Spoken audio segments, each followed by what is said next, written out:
Rain streaked the windows of Corner Brew like it was trying to wash Seattle clean. But inside, the air was thick with the smell of roasted beans and burnt toast. It was a Tuesday morning, gray and ordinary, the kind of day that blends into 1,000 others, until it doesn't.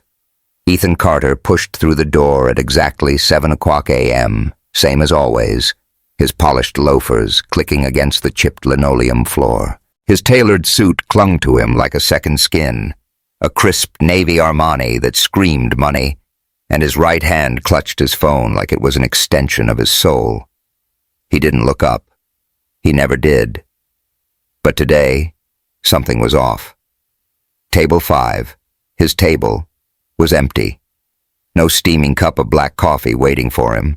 No quiet shuffle of footsteps he'd never bothered to notice before. Ethan stopped mid-stride, halfway between the door and the counter, and for the first time in a year, his phone slipped from his hand. It hit the floor with a dull thud, screen cracking against the edge of a chair leg. He didn't bend to pick it up. Instead, he stood there, frozen, staring at the empty space where she should have been. Her name was Lena. He didn't know that yet. Not really. For 365 days, she'd been the shadow behind his coffee. The soft voice saying, "Morning, Mr. Carter," that he'd ignored while scrolling through emails or barking orders at his assistant over the phone. But now she wasn't there, and the absence hit him like a punch he didn't see coming. His chest tightened, and he couldn't explain why. Ethan Carter, CEO of Carter Tech, worth $18 billion, a man who'd built an empire on data and decisions, suddenly felt like the world had tilted without asking his permission. "Hey, you okay, sir?" A nervous kid, Kevin maybe, stumbled over from behind the counter, wiping his hands on a stained apron. What can I get you?" Ethan blinked, his hazel eyes darting around the cramped little coffee shop, like he was seeing it for the first time. The walls were peeling, painted with faded murals of Puget Sound, boats and orcas swimming through streaks of blue and gray. The air hummed with the hiss of the espresso machine and the low chatter of regulars, a guy in a flannel shirt nursing a latte, 2 women laughing over scones by the window. Rain tapped the roof like a restless drummer, and still no Lena. "Where's the usual girl?" Ethan's voice came out rougher than he meant, like he hadn't spoken to a real person in days. "The one who's always here." Kevin shifted, glancing at the counter as if it might answer for him. "Lena? Yeah, she's out today. Her grandma's in the hospital. Harborview, I think. She'll be gone a while." Lena. So that was her name. Ethan nodded, slow and mechanical, like his brain was still catching up. "Coffee. Black. No sugar." Kevin scurried off, and Ethan sank into the chair at table 5, leaving his cracked phone on the floor. When the coffee came, it sloshed over the rim, too hot and bitter, the mug clattering against the table. It wasn't right. Not the way she did it. For a year, she'd placed his cup down like it was a ritual, handle turned out just so, never spilling a drop. He'd never noticed until now. And in that moment, Ethan Carter, a man who'd closed billion-dollar deals without blinking, realized something terrifying. The woman whose name he'd just learned was the reason he got out of bed every morning. Not the board meetings, not the private jet waiting at Boeing Field, not the penthouse overlooking Elliott Bay. Her. Have you ever wondered what it'd be like if someone really looked at you? Not a quick glance at your job title or your bank account, but a gaze that cuts through the noise and sees who you are underneath. That's where this story starts. Not with a billionaire and a waitress falling in love, but with one man waking up to a world he'd been sleepwalking through. Let's rewind a bit. A year earlier, Corner Brew was just another stop on Ethan's autopilot routine. He'd roll up in his Tesla Model X, park it crooked on Rainier Avenue, and stride into the shop at 7 o'clock sharp. Seattle's tech boom had turned him into a king. Carter Tech's cloud software ran half the city's startups, and his face had been on the cover of Forbes twice. At 38, he had everything. A sleek downtown office, a wardrobe that cost more than most people's houses, a Patek Philippe watch peeking out from his cuff. But his eyes? Always glued to that damn phone. Stock tickers, emails, texts from his CFO, Derek, about the next big merger. Corner Brew wasn't his kind of place. It sat on the edge of Rainier Valley, a working-class neighborhood where the air smelled like wet asphalt and fried chicken from the joint next door. The shop was small, maybe 20 feet wide, with mismatched tables and a counter that sagged in the middle. The owner, Joe, a grizzled guy in his 70s, kept it running on grit and cheap coffee beans. Ethan only came because it was on his route from his Capitol Hill condo to the office. No lines, no fuss, just in and out. And then there was Lena Brooks. She was 26, with curly brown hair pulled back tight in a ponytail. Her Corner Brew apron faded from too many washes. She worked the morning shift, 6 o'clock to noon, then raced across town to evening classes at Seattle Central Community College, chasing a graphic design degree she could barely afford. Her hands were steady, her smile warm, even when her feet ached from double shifts or her bank account dipped into double digits. She'd grown up 3 blocks away, raised by her grandma Alma after her parents died in a car wreck when she was 10. Lena didn't demand attention. She just moved through the world with a quiet kind of strength, the kind you don't notice until it's gone. Every morning, she'd spot Ethan coming through the door and have his coffee ready before he even reached table 5. "Morning, Mr. Carter. Black, no sugar, right?" she'd say, her voice soft but steady, like she was talking to an old friend.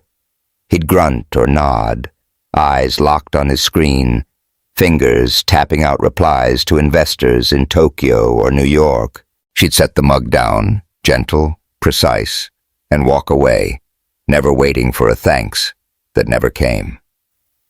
Her best friend, Tasha, worked the counter with her, a wiry black woman with a buzz cut and a mouth that didn't quit. "He's just a rich jerk who thinks we're invisible," Tasha muttered one day, wiping down the espresso machine while Ethan scrolled through his phone 10 feet away. "Bet he doesn't even know your name." Lena shrugged, stacking cups behind the counter.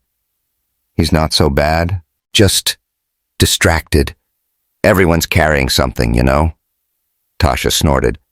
"Yeah, he's carrying $1 billion and a stick up his ass." Lena laughed, low and easy, but she didn't argue. She'd noticed things about Ethan nobody else did. How his shoulders tensed up on Mondays, how he'd tap his foot when the stock market was tanking. She'd slide his coffee over a little softer those days, like she could ease whatever was weighing him down. He never saw it, never saw her. That's how it went for a year.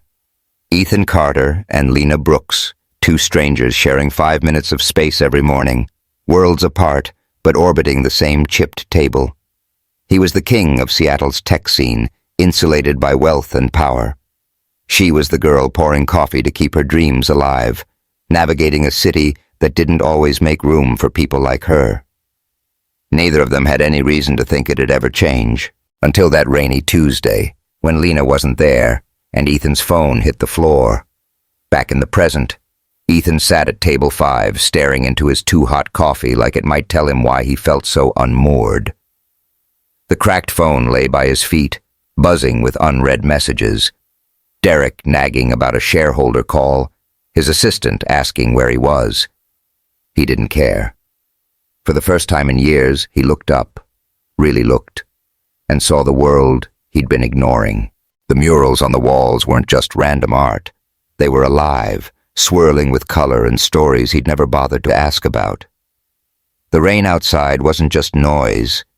It was a rhythm, steady and alive. He took a sip of the coffee and winced. Burnt, nothing like Lena's. And then he asked himself a question he couldn't shake. Who is she? Not the waitress, not the shadow with the coffee, but the woman who'd been there every day, seeing him when he hadn't seen her, That's where this story begins, with a man waking up to a truth he didn't know he'd been missing. Stick with me, because Ethan and Lena's journey is about to take you somewhere unexpected. It's not just about coffee or love. It's about what happens when we finally look up and see the people right in front of us. If you've ever missed someone standing in plain sight, hit that subscribe button and drop a comment about it below. Let's figure out together what happens when we stop scrolling and start seeing. Ethan Carter didn't pick up his phone from the floor of Corner Brew that Tuesday morning.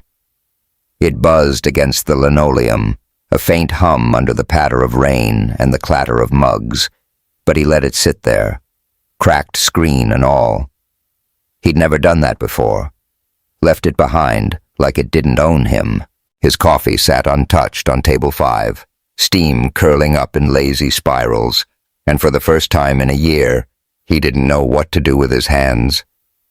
He just stared at the spot where Lena should have been, like if he looked hard enough, she'd materialize out of the rain-soaked air.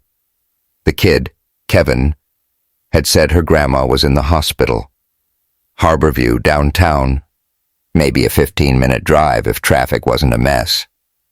Ethan didn't know what that meant, not really. He didn't know Lena's grandma, didn't know Lena beyond the coffee she slid across his table every day. But the absence of her quiet steps, her soft, "Morning, Mr. Carter," left a hole he couldn't ignore. It was like waking up to find the sun hadn't risen, and now the whole damn day felt off. He glanced around the shop again, really seeing it this time. Corner Brew wasn't much to look at. Cracked vinyl seats, a counter stained with years of spills, a chalkboard menu with half the specials scratched out. The murals on the walls caught his eye. Jagged waves and orcas painted in blues and greens, faded but alive, like someone had poured their heart into them. He wondered who'd done it. Lena?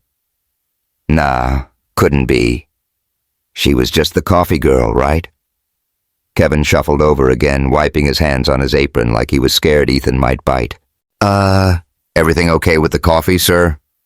Ethan looked at the mug, sloshed over the edge, too hot to drink, nothing like the way Lena made it. It's fine, he lied, voice flat. He didn't sip it. When's she back? Lena, I mean. Kevin scratched his neck, shifting on his feet. Dunno. Her grandma's real sick, I guess. Could be a few days.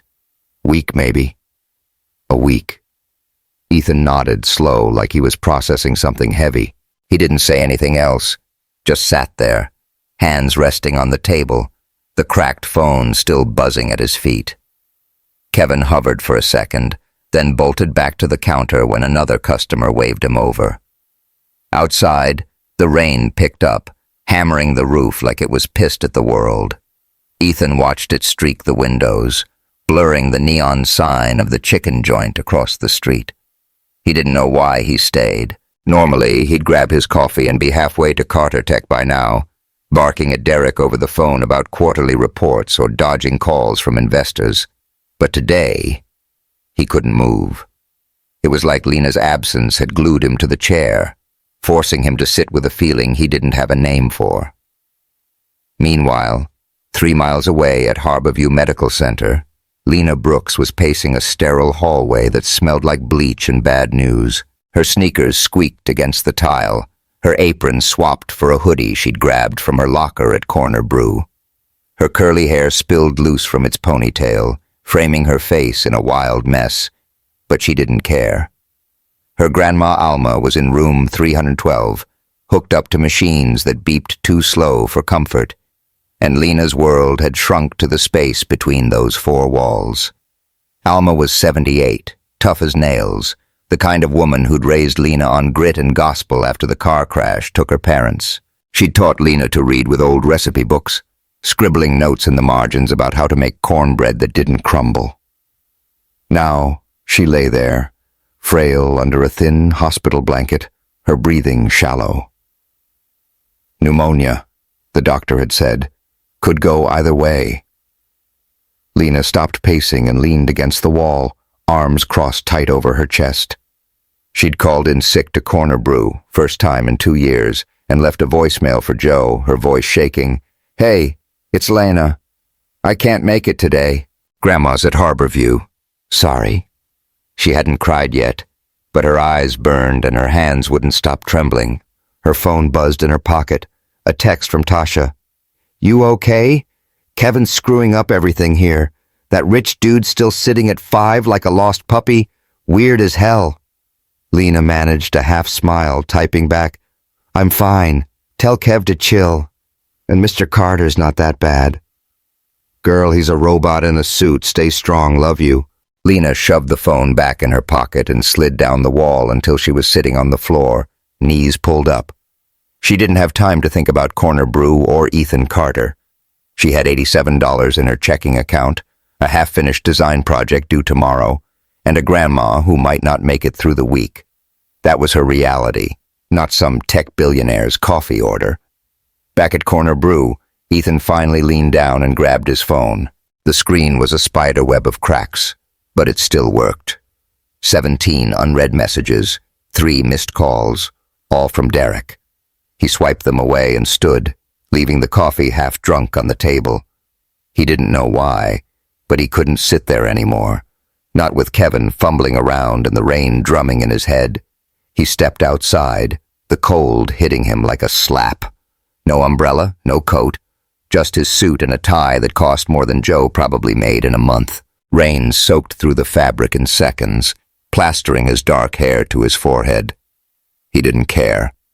He walked to his Tesla, parked crooked across 2 spaces like always, and slid into the driver's seat. The engine hummed to life, but he didn't pull out. He just sat there, staring at the windshield as wipers slapped back and forth. For a year, Lena had been there, every damn morning, pouring his coffee, saying hello, smiling even when he didn't look up. He'd never thanked her, never asked her name, never cared. And now she was gone, and he couldn't shake the image of her hands, steady, careful, setting that mug down just right. He didn't know her, but he knew that. How had he missed it? His phone buzzed again. "Derek. Where the hell are you? Board's asking questions." Ethan tossed it onto the passenger seat and gripped the wheel, knuckles white. He didn't go to the office. Instead, he turned the car toward downtown, toward Harborview, though he didn't admit it to himself yet. He just drove, rain blurring the world outside, his mind stuck on a woman he'd never really seen. The next day, Corner Brew felt emptier than it should have. Tasha ran the counter, her usual sass dialed down to a simmer. Kevin tripped over his own feet trying to keep up, spilling half a latte on a guy in a Seahawks jersey who cussed him out. Joe hovered in the back, muttering about bills and the landlord hiking the rent again. And table 5 sat empty. No Ethan, no coffee, just a ghost of a routine that didn't fit anymore.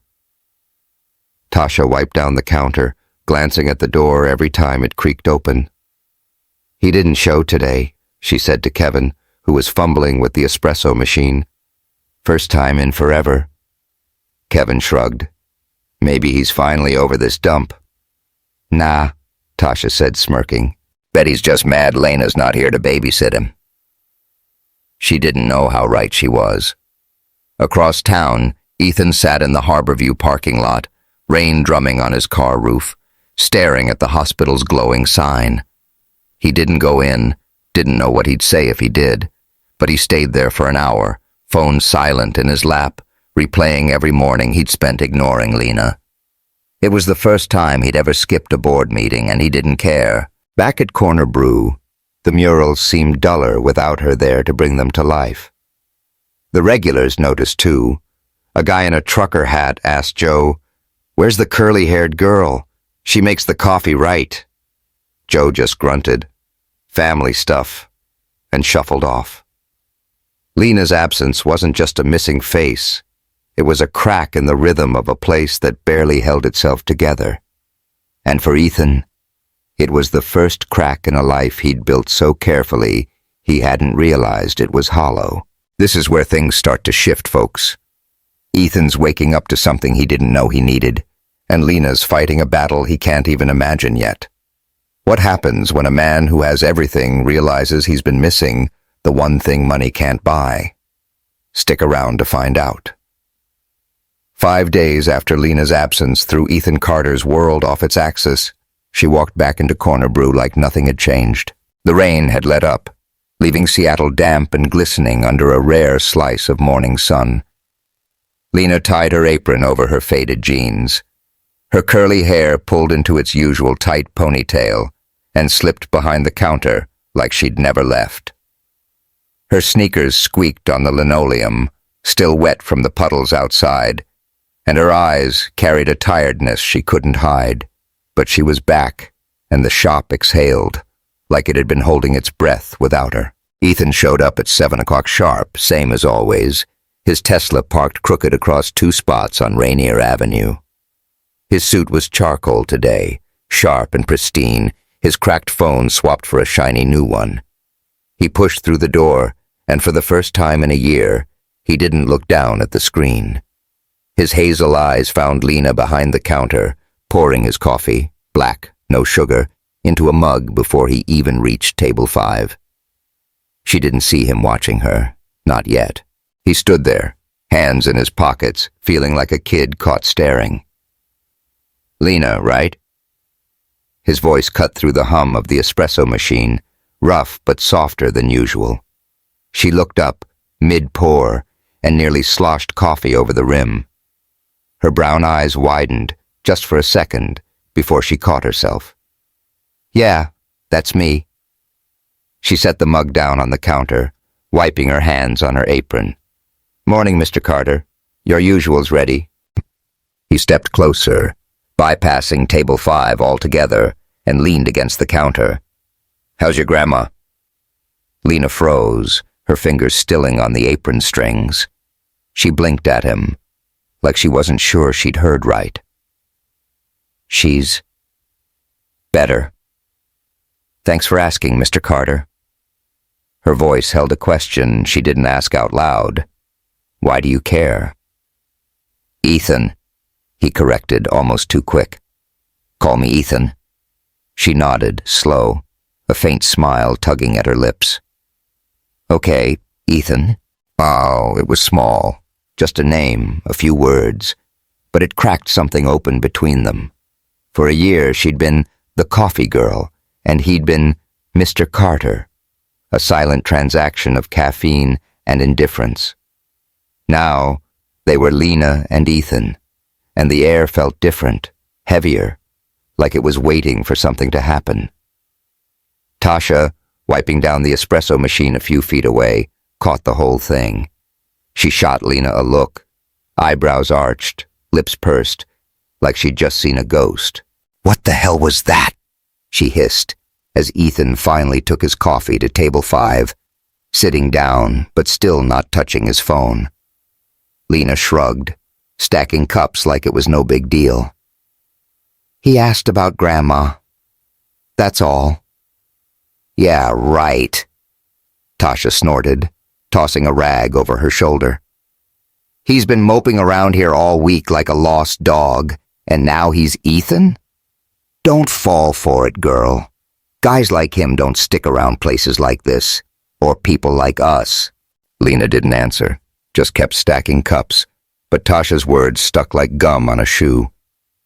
She'd spent her whole life in Rainier Valley, where folks worked 2 jobs to pay rent, and the only suits you saw were on TV. Ethan Carter was from another planet. Capitol Hill condos, private jets, boardrooms she couldn't even picture. What was he doing talking to her like she was somebody? Over the next few days, Ethan started lingering. He'd show up at 7 o'clock, same as always, but instead of bolting after 10 minutes, he'd stay 15 minutes, then 20, then half an hour. His coffee went from 1 cup to 2, and his phone stayed face down on the table, untouched. Lena noticed. So did everyone else. One morning, the shop was quiet, just a couple regulars sipping drip coffee and Joe shuffling around in the back. Ethan sat at table 5, watching Lena wipe down tables nearby. He cleared his throat, awkward, like he wasn't used to starting conversations. "You in school or something?" he asked, tapping his mug with a finger. Lena glanced over. Rag paused mid-swipe. Yeah, graphic design over at Seattle Central, night classes. No kidding. He leaned forward, elbows on the table. What's that for? Like, what's the plan? She hesitated, then straightened up, resting the rag on her hip. I want to teach kids someday. Art, you know. There's not a lot of it around here. Budget cuts and all that. Figure I could open a little studio, give 'em something to hold on to. Ethan's mouth twitched, almost a smile. That's different. Cool, though. Different from your private jets, huh? Tasha called from the counter, loud enough to make a guy in a trucker hat chuckle. She grinned, all teeth, daring Ethan to bite back. He didn't, just shrugged, sipping his coffee. Yeah, I guess it is. Lena shot Tasha a look. Chill out. But inside, her stomach flipped. Ethan wasn't laughing her off or nodding like he didn't care. He was listening, his eyes locked on her like she was the only person in the room. It felt good. Too good, maybe. But the world doesn't let bridges build that easy. Back at Carter Tech's downtown tower, Derek Voss, Ethan's CFO and right-hand man, was pacing his corner office, a glass-walled cage overlooking the sound. He'd noticed Ethan's disappearing acts, longer mornings, missed calls, a distracted edge in meetings. Derek was 45, lean and sharp, with a buzz cut and a wardrobe that screamed, "I'm here to win." He'd climbed from nothing to the C-suite, and he wasn't about to let Ethan's midlife crisis, or whatever this was, tank the company. He cornered Ethan that afternoon, catching him in the elevator as it hummed up to the 42nd floor. "Where you been, man?" Derek's tone was casual, but his eyes were knives. "Board's asking questions. You're AWOL half the morning now." Ethan stared at the doors, hands in his pockets. "Just getting coffee. No big deal. Coffee doesn't take an hour." Derek crossed his arms, voice dropping. "People are talking, Ethan. Shareholders don't like it when the CEO's off playing hooky at some dive in Rainier Valley." Ethan's jaw tightened, but he didn't look at Derek. "It's a coffee shop, not a strip club. Relax." Derek didn't laugh. "I saw you there yesterday, sitting around, chatting up the help. What's the deal? You slumming it for kicks?" The elevator dinged, doors sliding open. Ethan stepped out, turning just enough to meet Derek's stare. "No deal, just coffee." His voice was steel, but inside, Derek's words gnawed at him. Slumming it. Was that what people thought? What Lena thought? Back at Corner Brew, Tasha wasn't letting up either. She cornered Lena in the tiny break room, a closet with a folding chair and a microwave that smelled like burnt popcorn. "You're getting cozy with him," she said, arms crossed, leaning against the doorframe. "Don't tell me you're buying his nice guy act." Lena sighed, peeling off her apron after her shift. "He's not acting. He's just, I don't know, waking up or something." "Waking up?" Tasha laughed, sharp and bitter. "Girl, he's a billionaire. They don't wake up. They play. You're not his type, and this ain't his world. He's gonna bounce the second he's bored." Lena zipped her hoodie, avoiding Tasha's eyes. "Maybe. But he's not like that. Not all the time." Tasha stepped closer, voice softening but firm. "Listen, I get it. He's got those eyes, that money, that whole I'm deep vibe. But you're Rainier Valley, Lena. He's Capitol Hill. You really think he's gonna stick around when the shine wears off?" Lena didn't answer. She grabbed her backpack and slipped out the back door, the cool air hitting her face like a wake-up call. Tasha's words echoed, not his world, and she couldn't shake them. She'd spent her life proving she was more than her zip code, more than the girl pouring coffee for people who didn't look twice. But Ethan was looking now, and it scared her as much as it thrilled her. That night, Ethan sat in his penthouse, the city sprawling out below him like a sea of lights. His new phone sat on the glass coffee table, silent for once. He couldn't stop thinking about Lena, her voice, her dream about that art studio, the way she'd said his name like it was new to her. But Derek's voice cut through it, slumming it, and Tasha's glare flashed in his mind too. He didn't belong at Corner Brew, not really. So why did it feel like the only place he wanted to be? Across town, Lena sat on her grandma's couch, Alma asleep down the hall after a rough day at the hospital. The TV flickered with some late-night infomercial, but Lena wasn't watching. She pulled out her sketchbook, flipping to a half-finished drawing, a mural of kids painting under a rainy sky. She thought about Ethan asking her questions, actually listening. Then Tasha's warning. Then the gap between their lives, his penthouse, her crumbling apartment. Her pencil hovered over the page, stuck. The divide was there, sharp and real, and neither of them could ignore it much longer. This is where the cracks start showing, folks. Ethan and Lena are reaching across worlds that don't want to meet, but the people around them aren't making it easy. Can a guy like him really see a girl like her? Or is this just a detour before he goes back to his billion-dollar life? Stick with me to find out. Ethan Carter didn't sleep much the night after Derek called him out. His penthouse felt too big, too quiet. The floor-to-ceiling windows reflecting a Seattle skyline that glittered like it didn't care.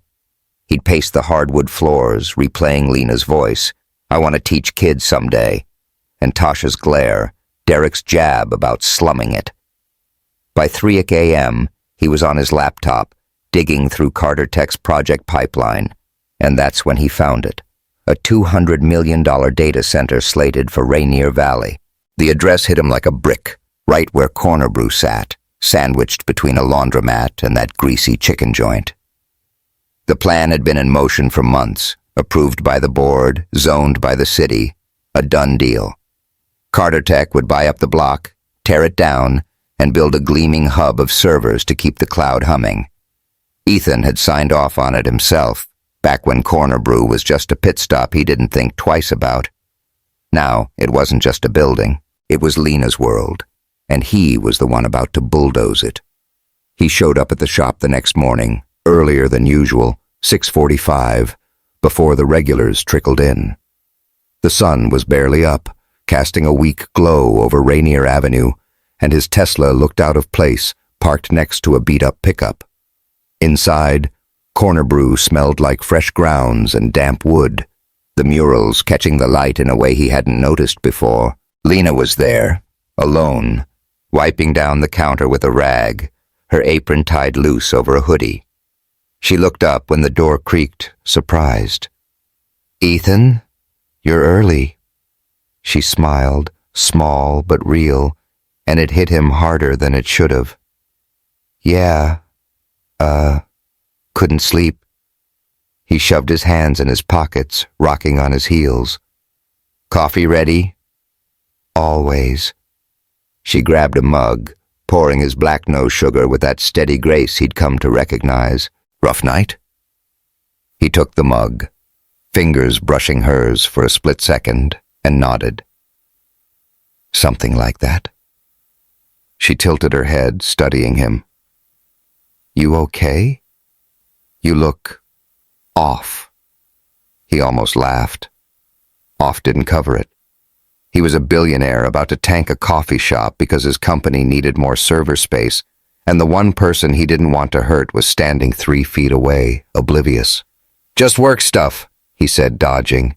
"You? Grandma's home now, so better." She leaned against the counter, arms crossed. "Still tired, though. Hospital chairs are the worst." "Tell me about it." He sipped his coffee, perfect like always, and set it down. "She's tough, huh? Your grandma?" Lena's eyes softened. "Yeah. Raised me after my folks died. Taught me to draw with old cookbooks. Crazy, right?" "Crazy's good," he said, and he meant it. What did she think of you chasing that art thing? She's all for it. Says I'm stubborn enough to make it work. Lena laughed, low and warm, and Ethan felt something loosen in his chest. They talked like that for a while. Small stuff at first, the weather, a headline about the Mariners. But it grew. She told him about her night classes, how she'd stayed up sketching a mural of kids under a rainy sky. He told her about the time he'd crashed a drone into his own pool, back when Carter Tech was just a startup in his garage. It was easy. Easier than he'd expected, and for the first time he didn't feel like the guy in the suit. He was just Ethan, and she was just Lena. Later that day, Ethan drove through Rainier Valley, slow, windows down despite the drizzle. He'd never really looked at it before. Boarded up storefronts, a mural of Jimi Hendrix on a brick wall, an old guy playing chess on a park bench. Lena's world wasn't his. His was glass towers and rooftop bars, but it was alive in a way he hadn't seen from his penthouse. He thought about her studio dream, kids painting on those cracked sidewalks, and then he thought about the data center. His data center. Back at Carter Tech, he called Derek into his office, a sleek space with a view that could have been a postcard. Pause the Rainier project, Ethan said, leaning back in his chair, voice steady. Derek froze mid-step, coffee cup halfway to his mouth. What? You serious? Yeah, I need time to rethink it. Rethink it? Derek set the cup down hard, splashing dark roast on the desk. Ethan, that's $200 million locked in. Permits, contracts, the works. You can't just hit pause because you're feeling sentimental about some coffee joint. It's not about the coffee, Ethan snapped, then caught himself. It's about options. We can find another spot. Derek's eyes narrowed, sharp as a blade.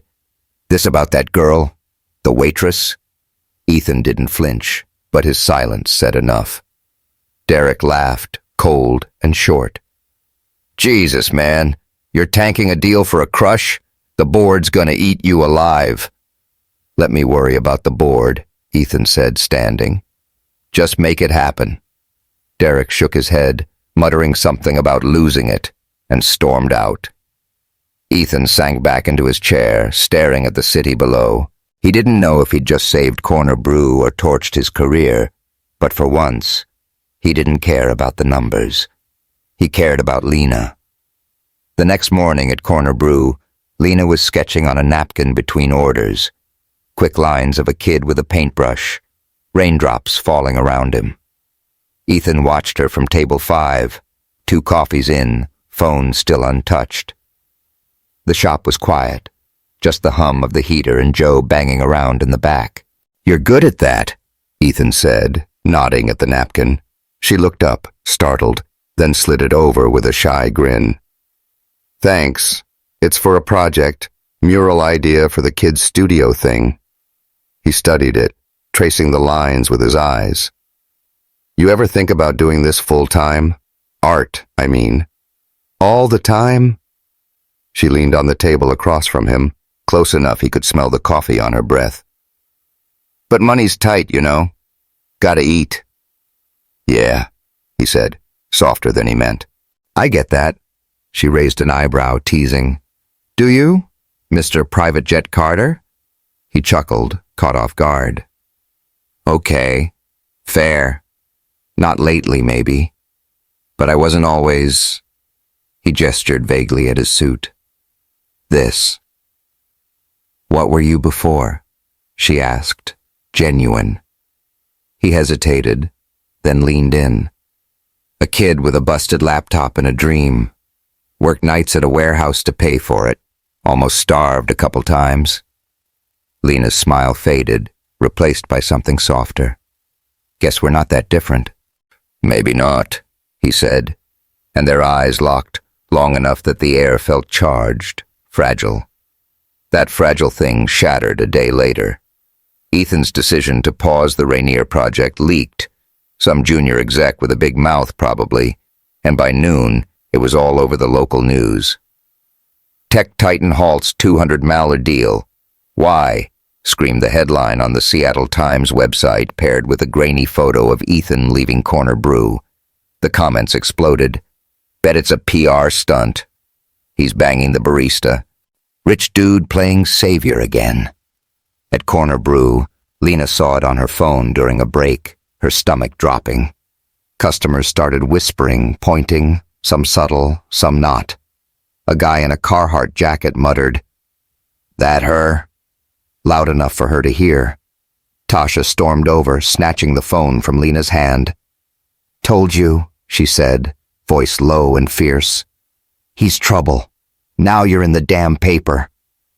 "It's not his fault," Lena shot back, but her hands shook as she grabbed her apron. "He didn't ask for this." "Didn't he?" Tasha crossed her arms. "He's a walking spotlight, Lena. You're just caught in it." Lena didn't argue, just tied her apron tighter and went back to work, ignoring the stares. But the whispers followed her, every order, every wipe of the counter. She felt exposed, raw, like the world had peeled back her skin and found something to judge. Across town, Ethan sat in his office, fielding calls from pissed-off board members. Derek barged in, slamming the door. "Told you this'd blow up. They want a meeting, tomorrow. You better have a damn good excuse." Ethan stared at the photo on his screen. Him stepping out of Corner Brew, Lena blurred in the background. He'd stopped the project for her, for that little shop, but now it was a circus, and he didn't know if she'd hate him for it. That night, Lena stood outside Corner Brew after closing, the neon closed sign buzzing faintly. She looked at the murals she'd painted years ago, waves and orcas, her first real art, and wondered if they'd survive whatever came next. Ethan had built a bridge between their worlds, but it was shaky, and the gap below was wider than ever. Ethan, parked a block away in his Tesla, watched her silhouette against the glass. He'd saved Corner Brew, for now, but at what cost? Here's the turning point, folks. Ethan's risking everything to keep Lena's world intact, but the bridge between them's barely holding. Can it stand the weight of who they are, or who everyone thinks they should be? Stay tuned to find out. The storm hit hard and fast, not just the rain slamming Seattle that week, but the kind that tears through lives and leaves wreckage behind. By Wednesday, the Seattle Times headline had spawned a dozen more. Billionaire's coffee crush costs millions on some gossip blog. Carter Tech CEO's mystery woman plastered across tabloids at every gas station in Rainier Valley. The photo, Ethan stepping out of Corner Brew, Lena blurred behind him, went viral, and with it came the vultures. Paparazzi staked out the shop, their cameras flashing through the drizzle, turning a quiet coffee joint into a circus. Lena felt it the second she walked in for her shift. The air was thick, not just with the usual coffee and rain smell, but with eyes. Customers stared, some whispering, some snapping pics on their phones like she was a zoo exhibit. A guy in a mariner's cap leaned over to his buddy. "That's her, right? The one screwing the rich dude?" Lena's face burned, but she kept her head down, pouring drip coffee like it was her shield. Joe, the owner, wasn't having it. He shuffled out from the back, his gray hair wild, and barked at the gawkers. "Order or get out. This ain't a damn movie set." A few left, but the damage was done. By noon, a woman in a power suit, some lawyer type, stormed in, shoved a lease termination notice at Joe, and said, "Too much trouble. You're out in 30 days. The landlord had caved to the chaos, and Corner Brew was done. Joe told Lena last, his voice gravelly with defeat. "Can't fight it, kid. They're kicking us out. Last day's next week." Lena's stomach dropped. "What? Joe, no. This place is—" She couldn't finish. It wasn't just a job. It was her anchor, her murals, her mornings with Ethan, and now it was gone because of him, or because of what people thought about them. She didn't wait for her shift to end. She ripped off her apron, grabbed her backpack, and bolted out the back door, rain soaking her hoodie as she dialed Ethan. Her voice shook when he picked up. "You see the news? They're shutting us down. Corner Brew's gone, Ethan. I'm out of a job and everyone's saying I'm some gold digger chasing you. Did you know this had happened?" He was in his office, mid-meeting, but her call stopped him cold. "Lena, wait. Slow down. What do you mean, gone?" "The landlord's evicting us. All this crap, your project, the papers, it's too much. I didn't ask for this." She was yelling now, rain dripping off her curls, pooling at her feet. "I didn't either," he shot back, pacing his office, ignoring Derek's glare through the glass. "I stopped the damn project for you, for that place. I'm trying to fix this, Lena. Trust me." "Trust you?" She laughed, bitter and sharp. "I don't even know you. Not really. And now my life's a mess, because you decided to play hero." She hung up before he could respond, her breath hitching as she slumped against the alley wall. Ethan didn't chase her. Not yet. He couldn't. The board meeting was in an hour, and Derek had already turned it into a war zone. The conference room was a sleek battlefield. Mahogany table, floor-to-ceiling windows, 12 suits staring Ethan down like he'd lost his mind. Derek stood at the head, arms crossed, a smirk barely hidden. "You paused a $200 million deal for a coffee shop," he said, voice dripping with disdain. "Now it's public and the stock's down 6%. Explain yourself." Ethan stood, hands braced on the table. "We can pivot. There's land in Kent. Cheaper, zoned already. Rainier's not worth the fight." "Not worth it?" A gray-haired board member, Margaret, leaned forward, her glasses glinting. "You're the one who signed off on Rainier. Now you're tanking it for, what? A fling with some waitress?" "It's not a fling," Ethan snapped, louder than he meant. The room went quiet, every eye on him. "It's complicated, but I'm not wrong about Kent. Check the numbers." Derek slid a folder across the table. Photos, printouts, a private investigator's report. "Complicated, huh? Here's your barista's life story. Single mom's kid, community college debt, barely scraping by. Looks like a charity case to me, or a liability." Ethan's fist clenched, crumpling the edge of the folder. "You hired a PI? Are you kidding me?" "Someone had to," Derek said, cool as ice. "You're not thinking straight. She's dragging us down, and you're letting her." The vote came fast. 10-2, Ethan outvoted. The Rainier project was back on, full speed, and the board gave him an ultimatum. Fix the PR mess, or step down. He walked out, jaw tight, Derek's words ringing. Liability. Was that what Lena was to them? To him? Lena didn't go home after hanging up on Ethan. She couldn't face Alma, not with her job gone and her name in the gutter. She took a bus to Tacoma, an hour south, crashing on a friend's couch. A girl from design class who didn't ask questions. For 2 days, she stayed off her phone, sketching in a battered notebook, trying to draw her way out of the noise. But every line turned into Corner Brew, its sagging counter, its murals, Ethan's face across table 5. Tasha tracked her down on day 3, banging on the door until Lena let her in. "You ghosting me now?" Tasha said, dropping a bag of takeout on the coffee table. "What the hell, Lena?" "I needed space," Lena muttered, flipping her sketchbook shut. "Everything's falling apart." "Yeah, 'cause of him." Tasha sat, crossing her arms. "Told you he'd burn this down.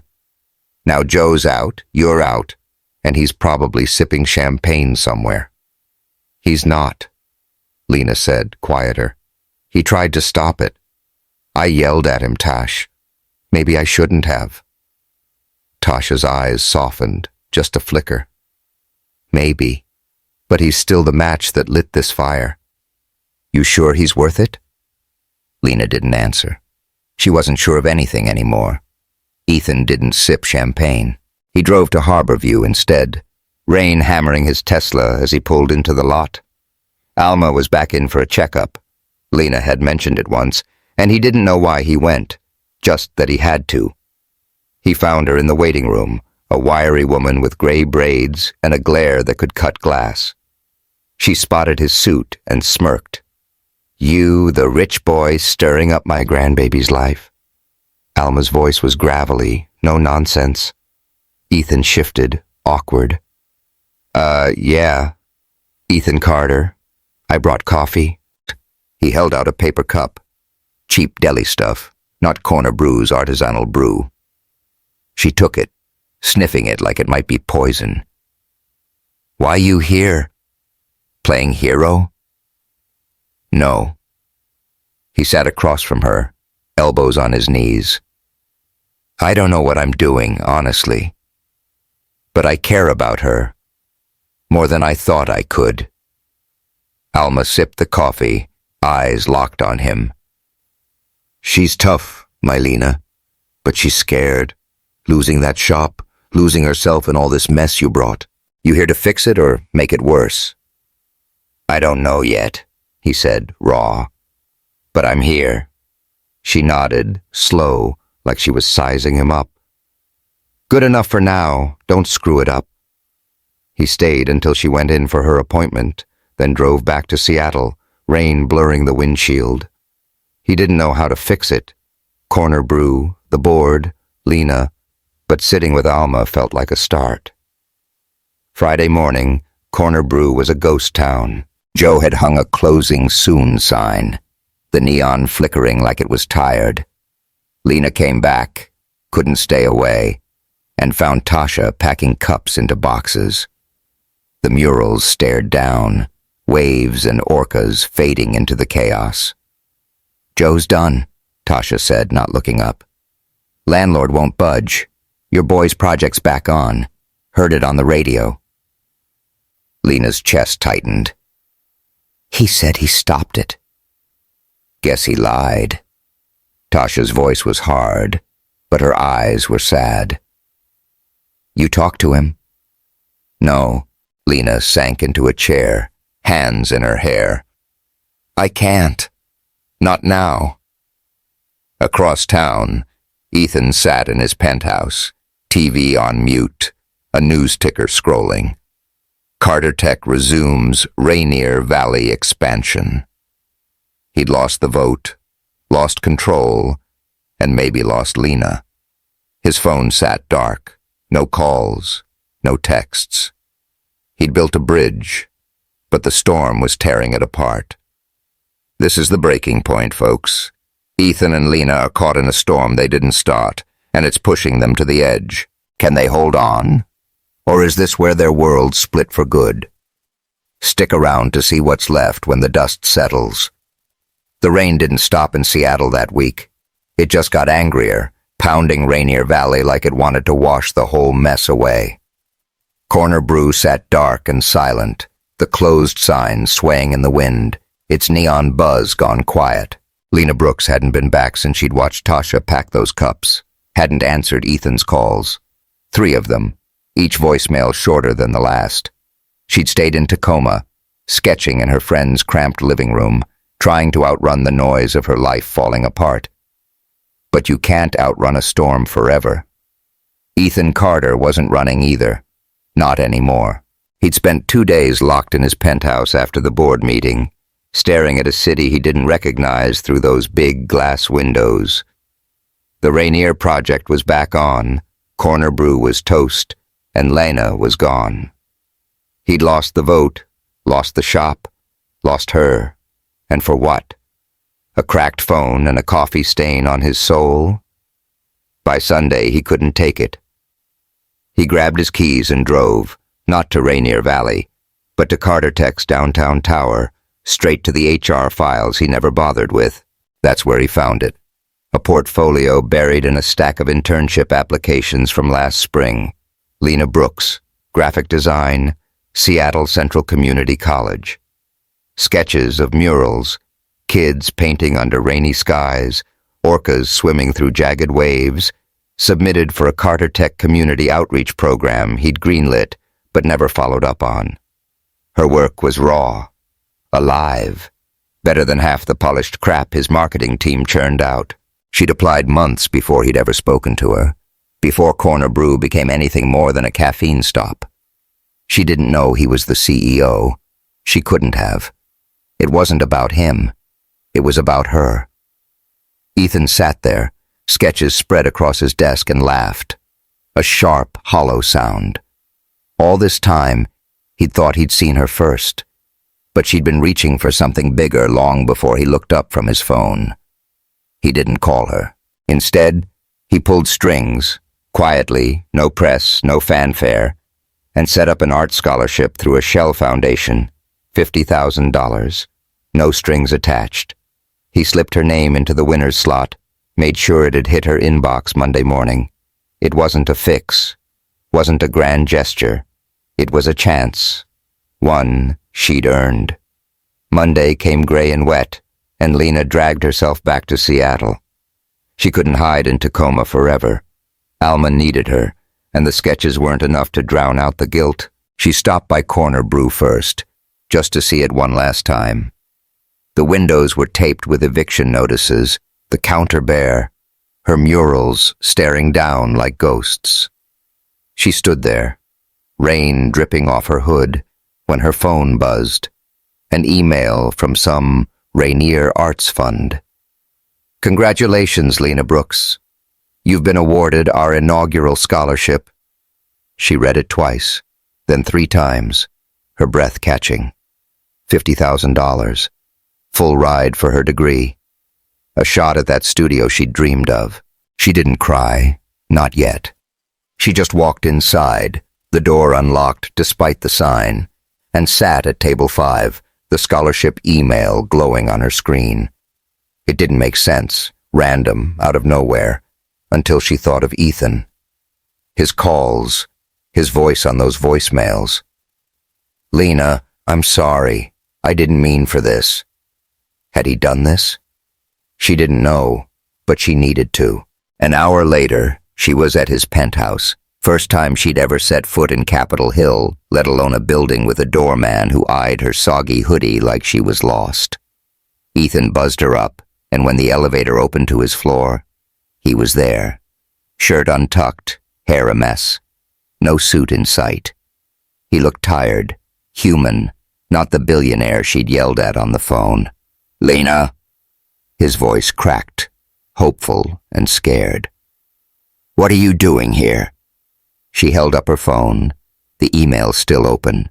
"This you?" He stepped aside, letting her in. The place was sterile, white walls, glass everything, a view that swallowed the city whole. "Yeah," he said, shoving his hands in his pockets. "Found your portfolio in our files. You applied last year. Didn't even know it was my company, did you?" She shook her head, slow, setting her backpack down. "No, I just threw it out there." "You're good, Lena. Better than good." He crossed the room, grabbing the sketches from his desk, her sketches, and handed them to her. "This isn't charity. You earned it." She stared at the pages, her own lines, her own dreams, and her throat tightened. "Why didn't you tell me?" "Didn't want you to think I was buying you back." He met her eyes, steady but raw. "I screwed up. Corner Brew, the project, all of it. I stopped it for you, but I couldn't stop them from restarting it. I'm sorry." Lena set the sketches down, stepping closer. "I thought you lied. Tasha said you'd burn it all down and walk away." "I almost did," he admitted, voice low. "Boards got me by the throat. But I'm not walking away from you. Not unless you tell me to." She didn't. Instead, she reached out, her hand brushing his arm. A small move, but it broke the dam. "I don't need a savior, Ethan. I never did." "I know." He caught her hand, holding it like it might slip away. "I'm not one. I'm just a guy who finally looked up. They stood there, rain tapping the windows, the city humming below, and something shifted. Not a fairy tale, not a fix, but a beginning.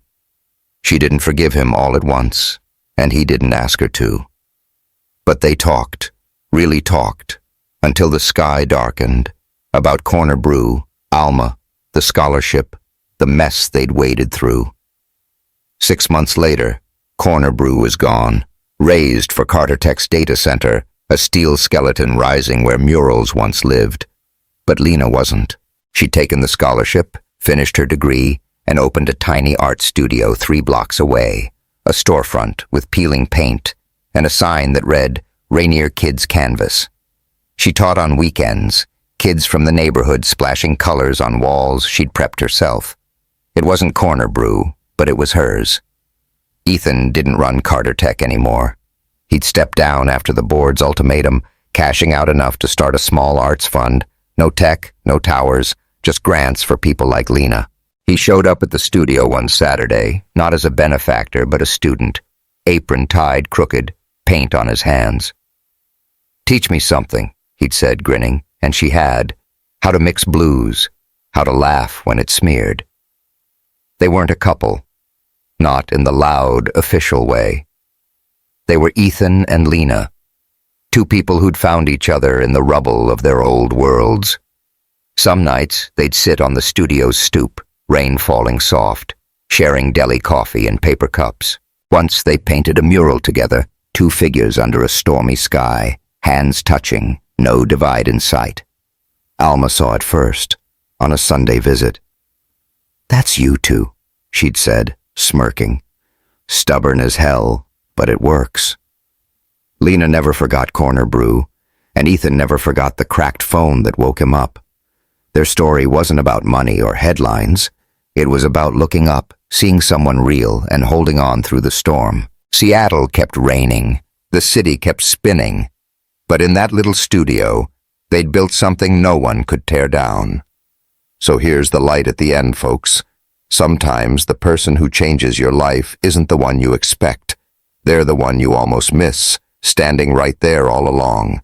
Ethan and Lena found that out the hard way, and maybe we can too. Look up, reach out, hold on. That's the lesson they left us. If this ending hit you in the feels, smash that subscribe button and drop a comment about someone who made you look up. Maybe they're closer than you think. Share this story with them, and let's keep building bridges together.